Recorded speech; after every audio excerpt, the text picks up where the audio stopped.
Bendiciones a todos, Dios los bendiga. Bueno, vamos a comenzar o continuar, mejor dicho, esta serie de devocionales de Así dice el Señor. ¿De verdad? ¿Así dice el Señor?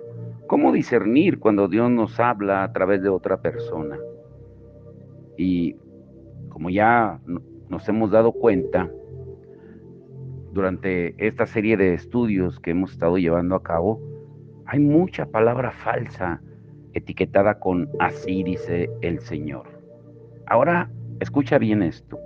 Para familiarizarnos con la profecía personal auténtica, debemos retornar a las Escrituras para una mejor comprensión. El título de hoy es La profecía personal. ¿De dónde viene? La profecía personal ha aumentado su popularidad en los últimos años y el patrón típico comienza con la supuesta revelación profética del ministro de una situación o un evento que ha ocurrido o está presente ahora en la vida de alguna persona en particular. Y con frecuencia apunta hacia heridas y rechazos del pasado. Y usualmente suele venir seguida de una declaración de bendiciones o promesas de lo que Dios hará en el futuro. Y no todas son iguales, pero ese es el formato común. Con frecuencia se le llama una palabra de parte de Dios. Y por eso es común escuchar a una persona decir, es que Dios tuvo una palabra para mí, o tuviste una palabra de parte de Dios que Él te hablara. La persona que da estas palabras puede ser un profeta u otro creyente. En los años recientes, la propagación de las profecías personales ha impulsado a muchos ministerios de reconocimiento, tanto nacional como internacional. Muchos de esos profetas o profetisas no solo dan palabras proféticas, sino que también enseñan a otros a hacer lo mismo a través de libros, seminarios, videos, conferencias, convenciones, etcétera, etcétera. Por el precio de la inscripción y un par de sesiones en un fin de semana, tú puedes convertirte en un profeta, o por lo menos aprender a profetizar a voluntad. En la mayoría de las reuniones de profecía se preparan uh, individuales o DVDs, enseñanzas de corta duración para que la gente pueda llevárselos a la casa con sus palabras personales. Es triste, pero estamos tan desesperadamente hambrientos por lo sobrenatural y la profecía verdadera que muchos no han ejercitado el juicio espiritual y en su lugar han abrazado sin cuidado todas las formas de este ministerio. Jesús lo dijo en forma clara en Mateo 24:4. Mirad que nadie os engañe. Por eso hablábamos la semana pasada que uno de los dones que más necesita la iglesia hoy en día es el don de discernimiento. Y necesitamos preguntar, ¿por qué tantos son llevados tan fácilmente por mal camino, por profecías que no son genuinas? Primero, con frecuencia somos ignorantes de lo auténtico. Para llegar a familiarizarnos con la profecía personal auténtica, debemos retornar a las Escrituras para una mejor comprensión. Específicamente, debemos repasar las profecías personales del Nuevo Testamento, ya que solo hay unas pocas comparadas con el Antiguo Testamento. Veamos algunas. Por ejemplo, Simón y Andrés. Jesús caminó hacia el bote en Mateo 4, 18 y 19 y les dijo, venid en pos de mí y os haré pescadores de hombres. Él no dijo, venid en pos de mí y les daré gozo y felicidad. Tampoco les dijo, los haré ricos y prósperos. ¿Por qué Jesús nunca usó las bendiciones o los beneficios del reino para inducir a sus seguidores a la obediencia? Él nunca hizo promesas de logros personales o de éxito, solo la promesa de que los haría siervos. Santiago y Juan. Santiago y Juan fueron a Jesús pidiéndole que les garantizara el privilegio, ya estando en su gloria, de sentarse uno a su mano derecha y otro a su mano izquierda. Y Jesús entonces les preguntó si eran capaces de beber de la copa que él bebería y bautizarse con el bautismo con que él era bautizado. Y con confianza ellos dijeron, podemos. Entonces Jesús les profetizó estas palabras: a la verdad, de mi vaso beberéis, y con el bautismo con que yo soy bautizado seréis bautizados. Pero el sentaros a mi derecha y a mi izquierda no es mío darlo, sino a aquellos para quienes está preparado por mi Padre. En Mateo 20:23. El vaso y el bautismo del que hablaba Jesús representaban sus sufrimientos que enfrentaría en Jerusalén, como dice Mateo 26:42, Lucas 12:50, Juan 12:23 al 27. Les profetizó que sufrirían igual que él. Y esa no era una promesa o una palabra agradable para estos dos preguntones. No escucharon lo que esperaban. Y de hecho, mientras buscaban emocionadamente un privilegio, recibieron un pronunciamiento que podría apretar sus corazones y poner seriedad a sus mentes. O sea, en pocas palabras, los ubicó y les fue dicho que estaban pidiéndole a la persona equivocada, y luego se les prometió sufrimiento. En Marcos 10:35 al 40 y Mateo 20:20 al 23. ¿Y qué de Simón Pedro? Jesús le dijo a Simón Pedro: Satanás ha pedido que se le permita zarandearte como a trigo. Y luego el Señor le dijo: pero yo he orado que no falles completamente. Y cuando te hayas arrepentido, Pedro, y hayas vuelto a mí, fortalece y cultiva la fe de tus hermanos. Notemos que Jesús no dijo: oye Pedro, te estoy diciendo que el Padre no va a permitir eso, sino que le dijo: haré que pases esto en gran victoria y todos conocerán de tu gran amor por el Padre y por su Hijo, y a partir de eso tu ministerio será lanzado a las naciones. No, no le dijo eso. Serás líder de líderes y hablaré con aquellos que tienen dinero para que den para tu ministerio, y gozarás de abundancia financiera para hacer este gran trabajo para el que te he llamado a hacer. Aleluya. ¿Le dijo eso? Claro que no. Estas hubieran sido palabras excelentes, pero no las que Dios estaba diciendo. No lo hubieran fortalecido para mantenerse durante las pruebas. Aunque Pedro llegó a ser líder de líderes y la gente puso dinero para los pobres a sus pies, esto no era el centro de ninguna palabra profética que Jesús le hubiera dado. Cuando Jesús profetizó su negación, Pedro rechazó eso, afirmando su compromiso. Sin embargo, Jesús respondió a su apasionada promesa de lealtad con: Pedro, déjame decirte algo.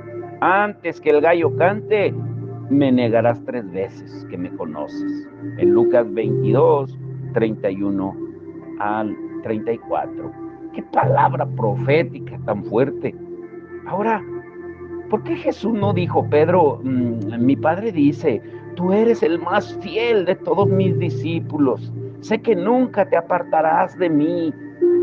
Como así hoy en día se le profetiza a la gente palabras motivacionales que quieren escuchar. Pero Jesús no le dijo eso a Pedro. Al contrario, le dio una segunda profecía. Luego de su resurrección, Jesús tuvo nuevamente una palabra para Simón Pedro, y fue la siguiente. En Juan 21:18 al 19. Cuando eras joven, podías hacer lo que te parecía e ir a donde querías. Mas cuando seas viejo, estirarás los brazos y otros te conducirán y te llevarán a donde no quieras ir. Jesús le dijo esto para dejarle conocer qué clase de muerte tendría para glorificar a Dios. Entonces Jesús le dijo: sígueme. Si notas que Jesús no llamó la atención sobre el pasado de Pedro, no le dijo: oye Pedro, Cuando eras joven fuiste abusado y maltratado por tus padres. Los pastores y amigos te rechazaron, pero ahora te digo, sanaré esas heridas y te traeré a un lugar de autoridad para que aquellos que te maltrataron te pidan disculpas y sirvan en tu ministerio internacional. Y así vivirás libre de las pruebas por todo lo que has soportado en tu infancia. Aleluya.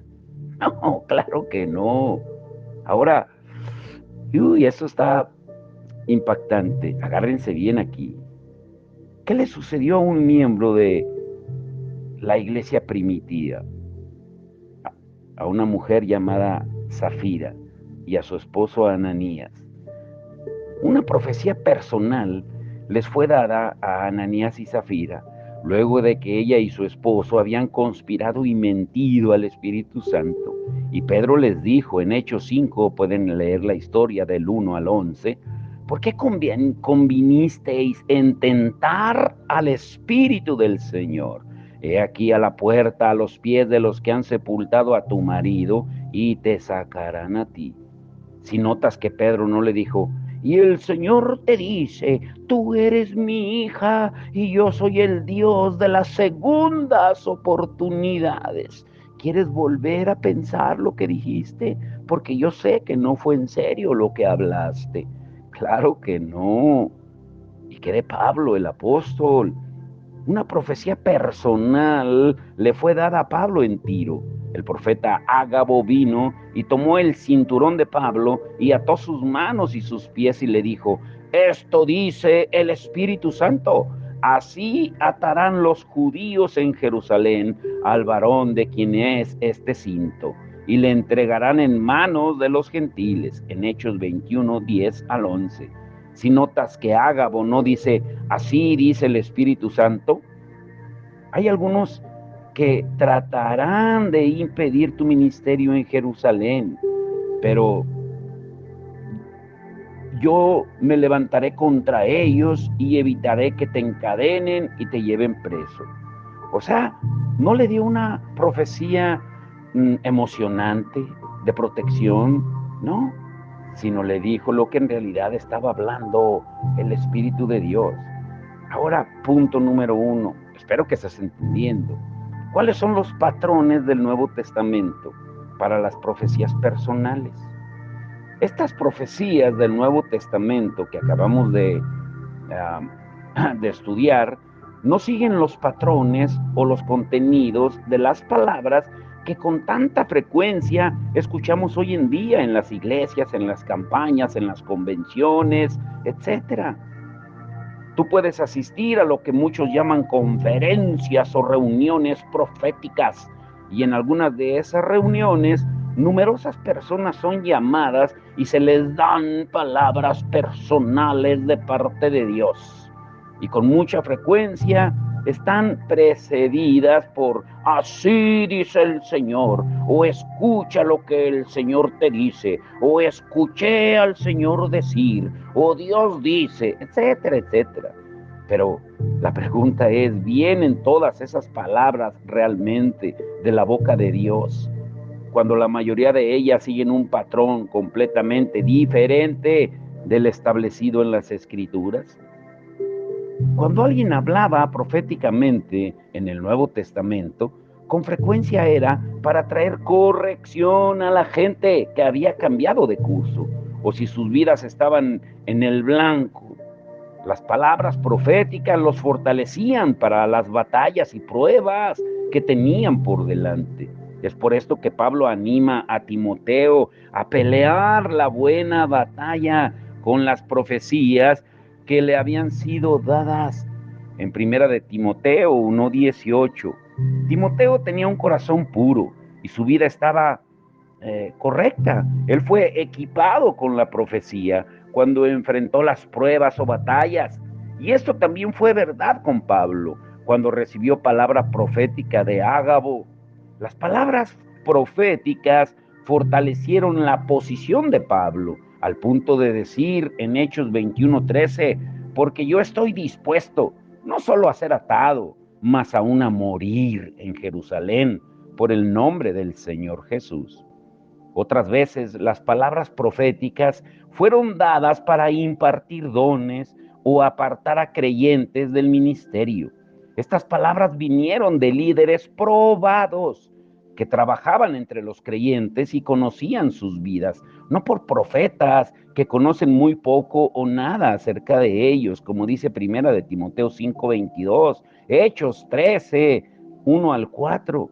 La Biblia es muy clara acerca de esto. Pablo escribe que antes que una persona sea nombrada diácono o servidor, debe ser probado. Solo los ministros que han observado la vida personal de los candidatos pueden hacer eso, no los extraños. Por ese motivo, Pablo dice en Primera de Timoteo 5:22, no impongas con ligereza las manos a ninguno. De eso hablaremos en otros estudios. En la actualidad, la mayoría de los profetas o de las profecías personales de esos profetas parecen edificar el yo, el ego y poner su énfasis en el dinero, las relaciones, el matrimonio, los negocios, los bebés o el ministerio.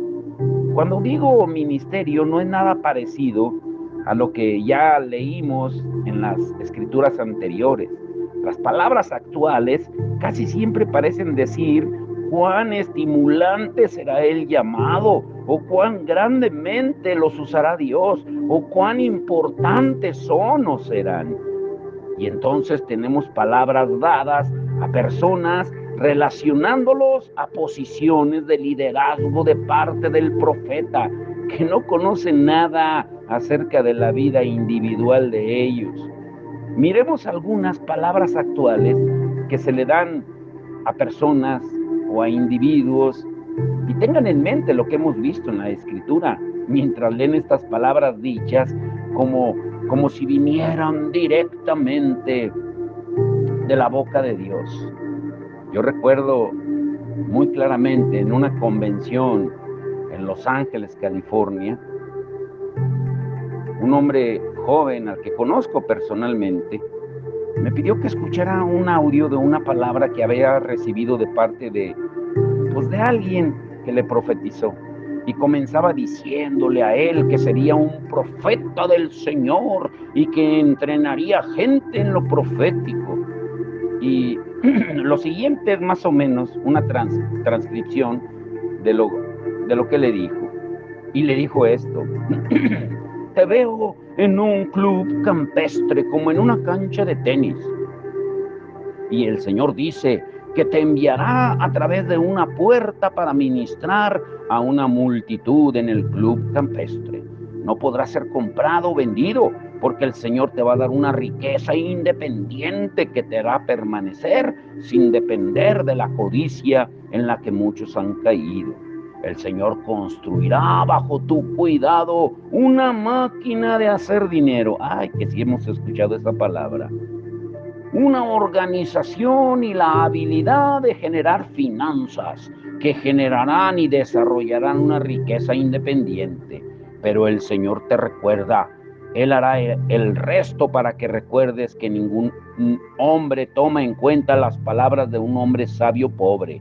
Así que te tomaré y te sacaré de la pobreza. Entonces los hombres ricos escucharán. Al principio no escucharán por tu sabiduría, pero lo harán por tu altura, tu estilo de vida y la riqueza que te daré, dice el Señor. Te he ungido en la habilidad de hacer dinero. Aleluya. Estas palabras fueron dadas como si vinieran directamente de la boca de Dios.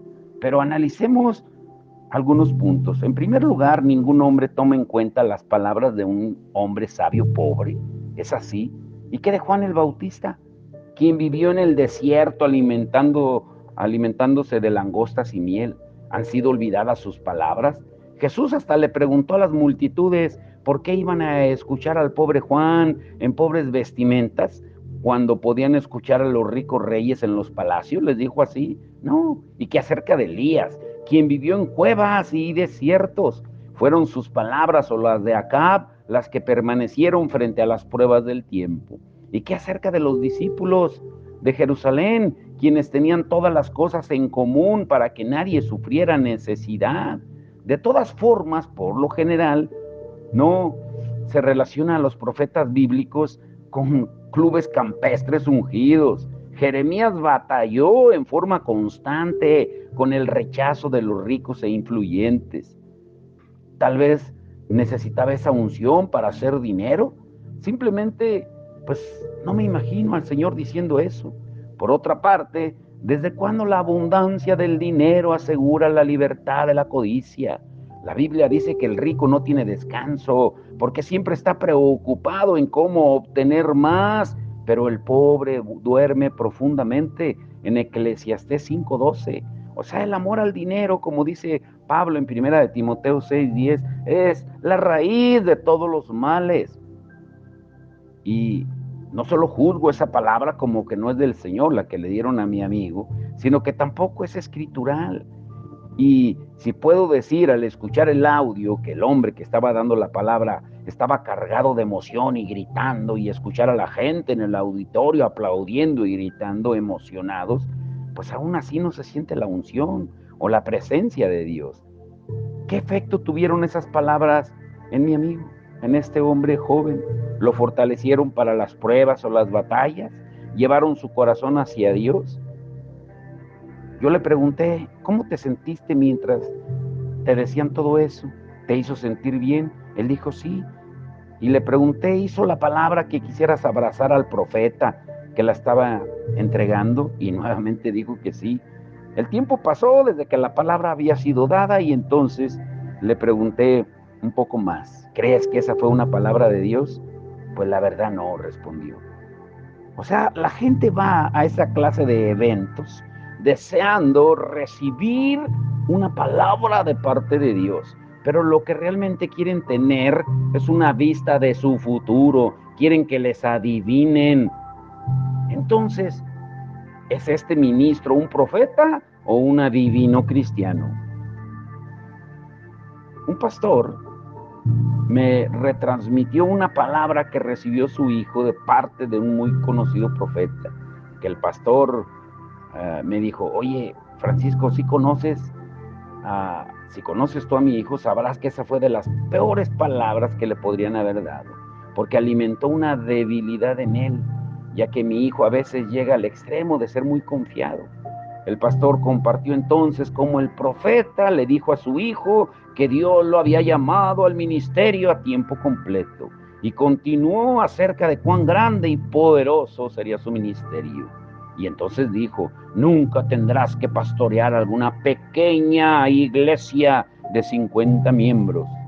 Uy, qué angustia, porque muchas pequeñas iglesias de 50 miembros son preciosas para Dios y están en obediencia a Él.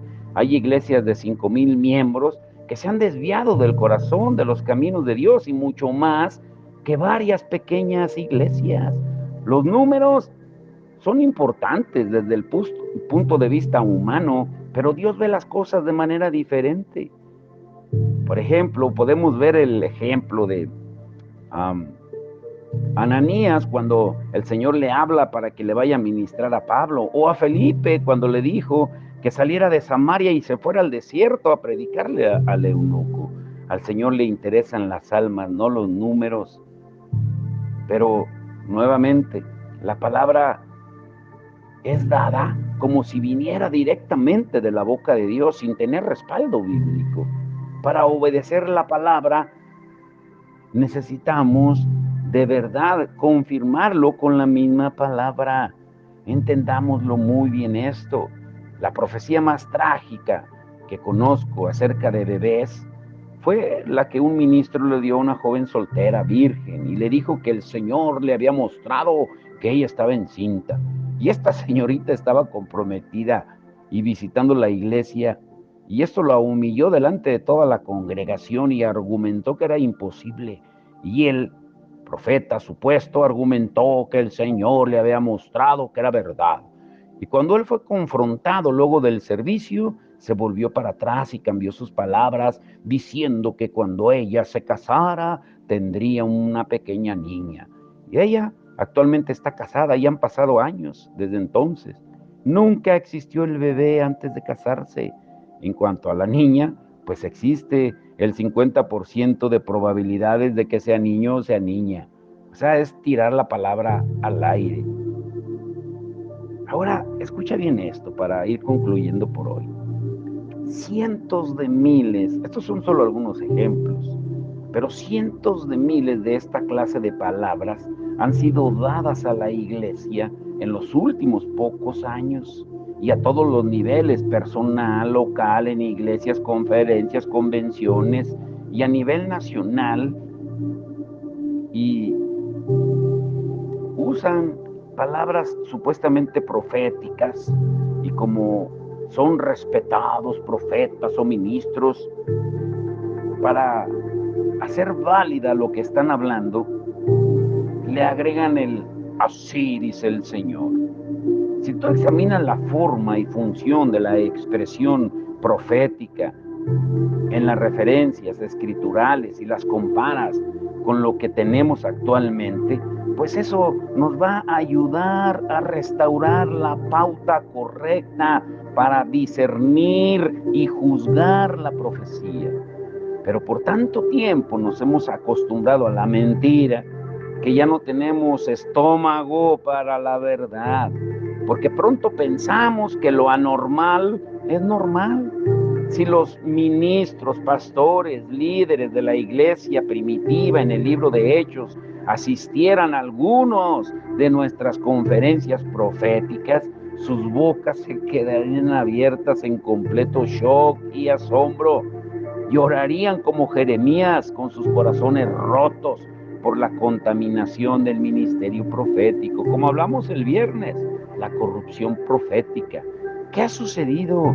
¿Por qué la iglesia no solo ha tolerado, sino también ha abrazado la perversión de este ministerio? Necesitamos la profecía en la iglesia, claro que sí, y somos fuertemente advertidos a no menospreciarla, pero tiene que ser respaldada por la misma palabra. Menospreciar algo es condenarlo u odiarlo. Hemos estado tan temerosos de menospreciar también la profecía que hemos sido negligentes en juzgarla y nos comemos todo lo que etiquetan con así te dice el Señor, así dice el Señor, princesa, príncipe. Es importante que aprendamos a reconocer o discernir lo verdadero de lo falso. No podemos aceptar lo falso como verdadero solo porque tenemos miedo de rechazar la verdad como falsa. Debemos aprender a separar lo bueno de lo malo. Tampoco es correcto ser tan cautelosos y críticos que rechazamos la verdad. Pero para eso tenemos la palabra más segura. Pablo dice que debemos analizar y probar todas las cosas hasta que aprendamos a reconocer lo que viene de Dios. Debemos hacer brillar la luz de la palabra de Dios mientras examinamos la profecía en su contexto. Mañana, si hoy vimos lo que hace la profecía personal, espérate mañana, hablando a los ídolos del corazón. Ese será el título. ¿Pero por qué es hablando a los ídolos? Porque la mayoría de las profecías que hoy se dan en día, ¿a quién le hablan?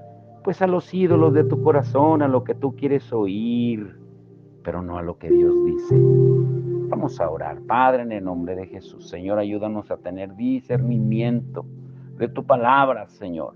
Ayúdanos, Señor, a través de tu Espíritu Santo, a esa promesa olvidada que hemos olvidado, Señor, ignorado por tanto tiempo, porque ahora le creemos más a los hombres que a lo que dices tú en tu palabra y a lo que dice el Espíritu, siempre glorificándote a ti, no glorificando al hombre. Pero cuando se dan esas supuestas profecías personales, a quien se idolatra, a quien se glorifica es al hombre y no a ti, Señor.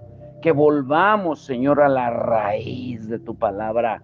Que volvamos, Señor, a escuchar la voz de tu Espíritu, que siempre nos habla en el mismo nivel, en el mismo tono de voz. Así dice el Señor. Y que no usa altibajos, ni usa ecualizadores vocales o extremismos o chiripiorcas, tembladuras para hacer sentir a la gente bien, sino lo que habla es porque tú se lo dices. Así como Jesús dijo, yo no hablo por mí mismo, sino lo que oigo hablar al Padre, eso hablo. Que nosotros hoy podamos decir lo que dice la palabra, pero respaldada por tu Espíritu Santo, por el poder, no con palabras persuasivas.